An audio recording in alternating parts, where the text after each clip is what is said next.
Hello and welcome to Embrace Behavior Change, the place where overwhelmed parents can find relief and learn to parent with a greater sense of ease. You know what? Today I want to pair two unlikely topics together. They are Christmas presents and tantrums.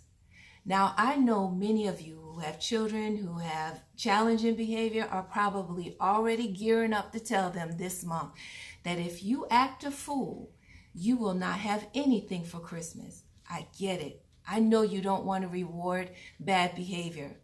But I just want to ask you just to hold off if you have a child who has emotional meltdowns. Let's talk about this today and see if we can come up with some special gifts that will help change their behavior and help you be able to parent them with a greater sense of ease.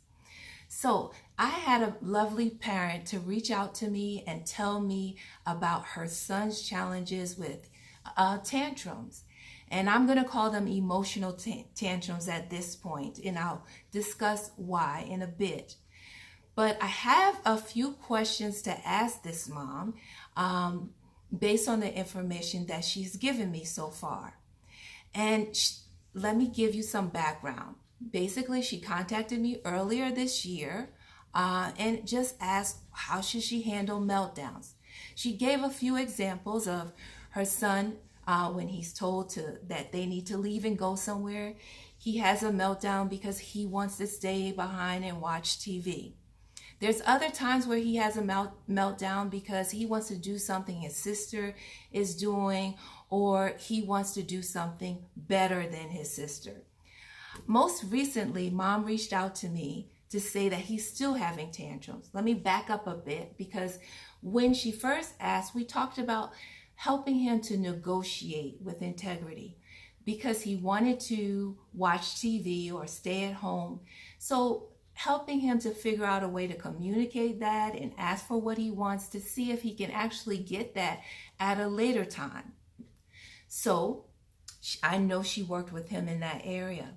So mom contacted me recently to say that he's still having meltdowns over minor stuff. Now I'm going to get back to that minor stuff in a minute, but right now I just want to focus on mom's behavior, and I want to ask mom a few questions. Mom, my first question for you: are you upset that he reacts over minor stuff? Or are you more concerned that he might grow up and continue this behavior and therefore become an immature adult? Now, if your answer was that you are upset because he is having these meltdowns over minor stuff, it gives me an idea that there might be a difference in your personalities. And what we have to be careful as parents is, many of us are guilty, and I am very guilty at this. Something about our child's personality irritates us. But that's when we go into dangerous waters, because we're actually trying to change them rather than getting them to change the behavior that will help them be successful adults. So let me just stress this.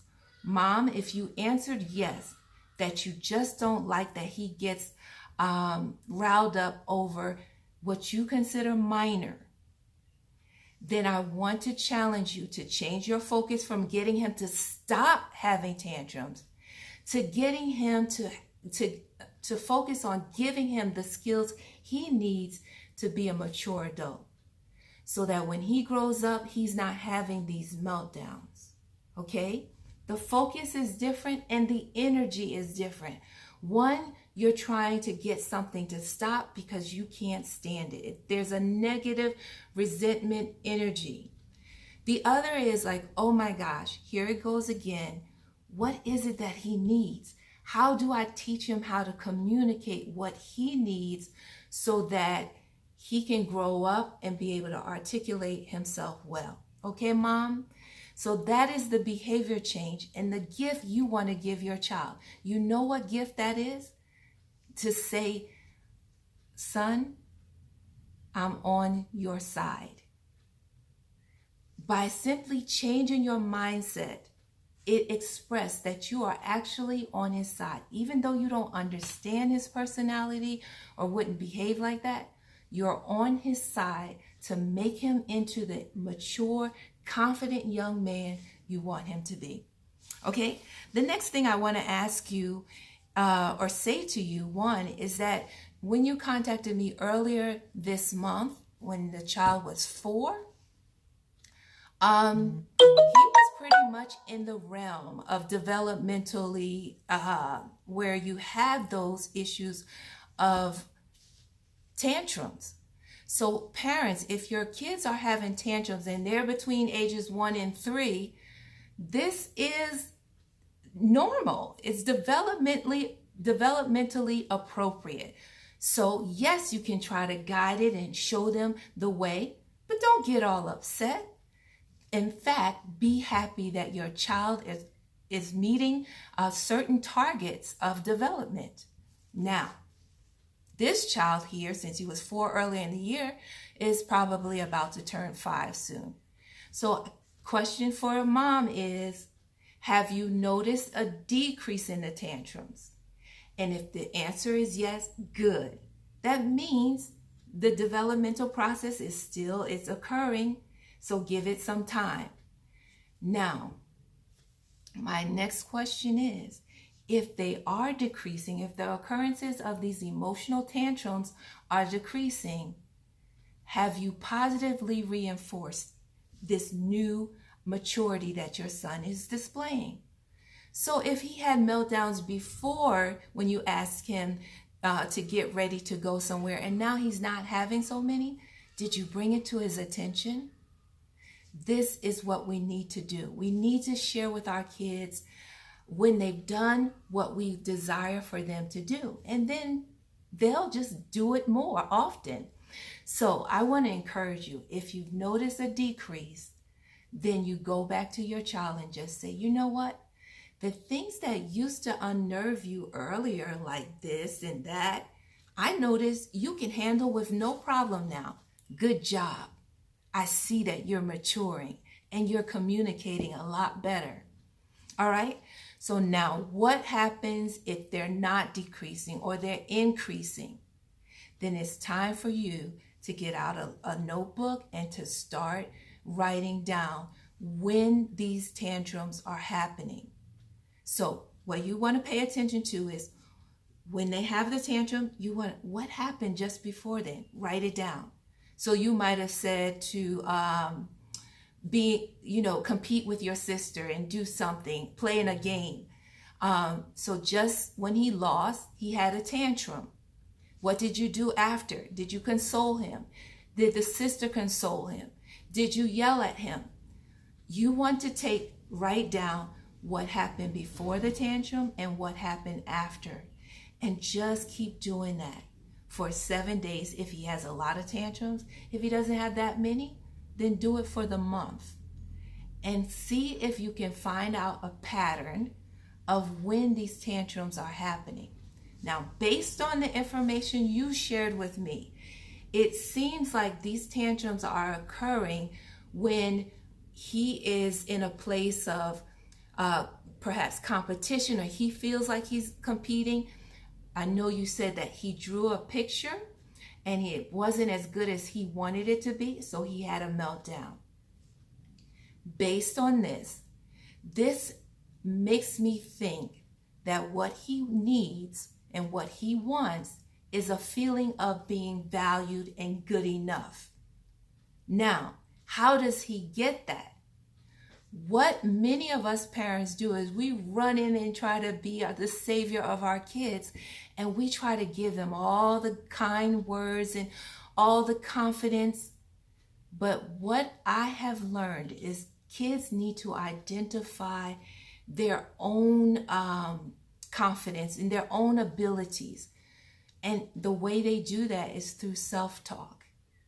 And so we'd be better off that we teach our kids how to talk kind to themselves, how to recognize their uniqueness, and to encourage themselves rather than us being the ones to give them the encouragement.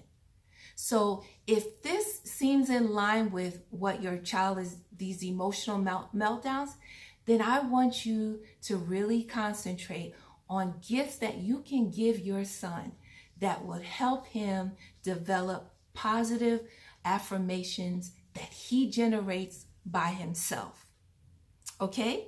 So, the last thing I just want to say to you is give you some ideas of Christmas gifts. Number one, giving him the gift of that security of knowing you are on his side. So the next time he has a tantrum, I want you to look at him and just say, I'm on your side. I'm going to help you figure this out. Okay? Gift number one. Gift number two, I would encourage you to spend this December, you and your spouse, spending time with this particular child, sharing with him your stories. Think about a time when you were little and you had emotional meltdowns. What did you do? Yes, some of us can allow things to roll off our backs. But what did you tell yourself in those situations?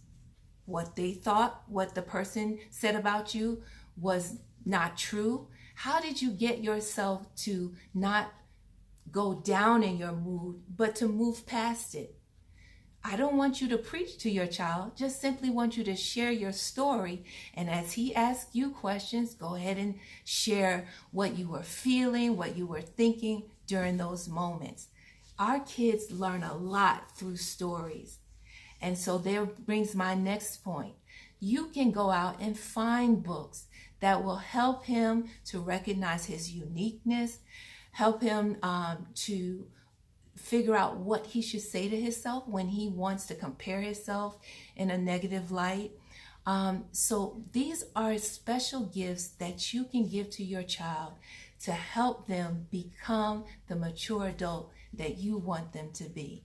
I hope this is helpful. And by all means, Mom, if you are seeing an increase in this tantrum, I want you to write it down.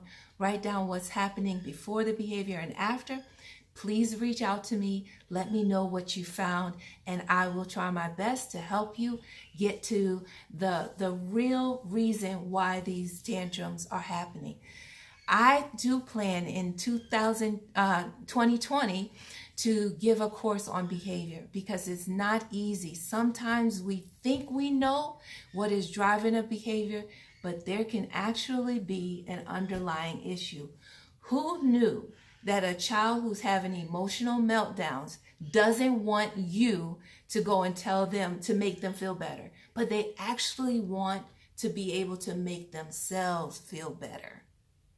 Listen, I want you all to have a great week. I'm going to be posting some things I want you to consider for that child who may be having emotional meltdowns. And I hope that you would, most of all, let your child know that you are on their side. Take care, have a great week, and I look forward to seeing you next Monday.